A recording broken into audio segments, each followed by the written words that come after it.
Thank you, Dorothy. Thank you, Art. I want to thank you, Dr. Jude, for chairing this last panel. Also want to thank bridge builders, Jordan, Denise, Nicole, Jed. They've been working hard. I want to thank you, Lisa, for your help in coordinating this event. Thank you all for choosing our organization, ICERM, for your presentation, to present your academic findings, research. And Daniel, we go back to NSU, Nova Southeastern University, where I had my Ph.D. coursework. You tell them what we are doing, the conflict analysis and resolution studies we've done, and how we're trying to put that into practice to bring the religious aspect and ethnic aspect to conflict resolution studies. I'm your cheerleader down there. It's been an honor listening to everybody. We'll continue the conversation in our journal, the Journal of Living Together. And I just want to clarify one thing. The name does not suggest academic living together. It's been one of the criticisms right from the beginning when we started it. But what we are doing is a mixture of academic research and practice. And so it's very important to include practitioners in this very discussion. Otherwise, peace studies will become meaningless. So that's the idea. However, we have a panel of peer reviewers who are academics. They're all professors in the universities. So very rigorous. It's a rigorous process.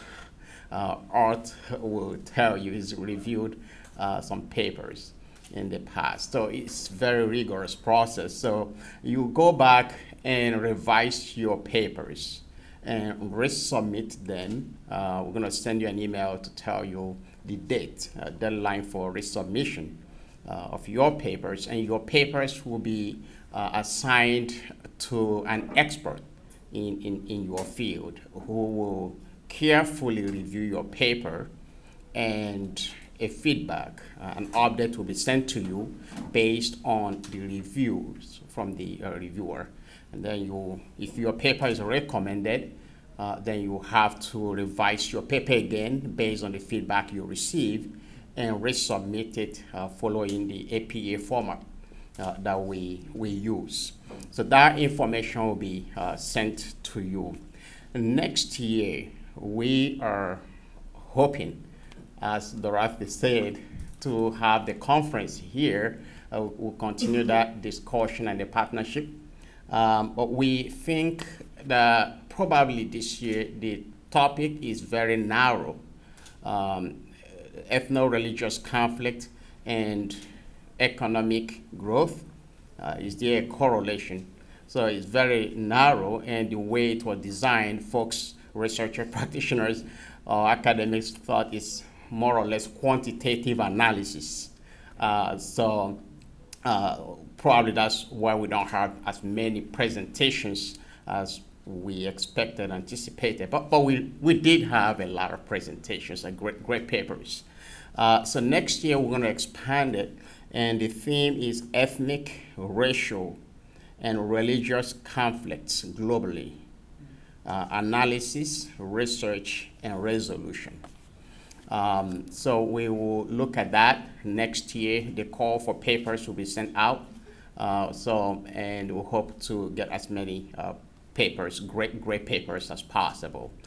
To conclude, I just want to acknowledge one person here who probably you didn't hear his voice, he didn't speak, but coming all the way from the Democratic Republic of the Congo, DRC, and we always hear the Congo all the time in the media and other. But he came to see, he's a religious leader and a professor, well-known professor, and a member of the World Council of Churches. that brought him here, sponsored him to come and see what we're doing. I want to thank you, Professor Joseph. Joseph? Yes, Paul. Paul. Yes. I want to thank you for coming. When you go back, you could tell the World Council of Churches what we have done, that we're also looking forward to collaborating with them for next year. You saw the last panel, which was great. I know the World Council of Churches will be interested in such conversations. Once again, I want to thank you. I wish you all safe flight. Those who are flying, many of you, of course, back to your countries. Spread the word. The last panel, of course, really touched on what I talked about at the Parliamentary Assembly of the Council of Europe, which was on the first week of October. They were looking for experts on interreligious dialogue, and they found one in me. So they invited me. They got one person from Italy, one person from Germany, one person from France, and they wanted to get someone from the USA, and I happened to be the one. And they got me to Strasbourg to speak to the Parliamentary Assembly of the Council of Europe. I'm like, oh my gosh, who am I? But, I have done some studies, and the conferences, training, the papers we're publishing, these things are really equipping us. And they are noticing that. World leaders are paying attention. And one of the things I talked to them about, of course, their need is to find a way to resolve crises at migrant centers in Europe because of the influx of migrants in Europe because of crises all over the world. So they want to find a way to solve these problems through interreligious dialogue. And so we proposed to them some kind of solutions, discussions from different perspectives. And now they are working on a legislation that they're going to pass. And one of the things was, how do we recognize that all the religions are serving one God, and use that as a way to probably create respect for each person. And so the question I'm going to leave you as you go, the religious experts and leaders who are here, is it possible to get the UN to probably adopt an observance of one God day, just as we have one day of this, one day of that, a day when probably all religions will just observe that all religions, that they all serve one God, and use that as a way to probably build respect and tolerance and interfaith dialogue. So that's kind of an advocacy. So think about that. If it's possible, we could develop that, and there may be one God day. Thank you very much for coming, and safe flight to all of you.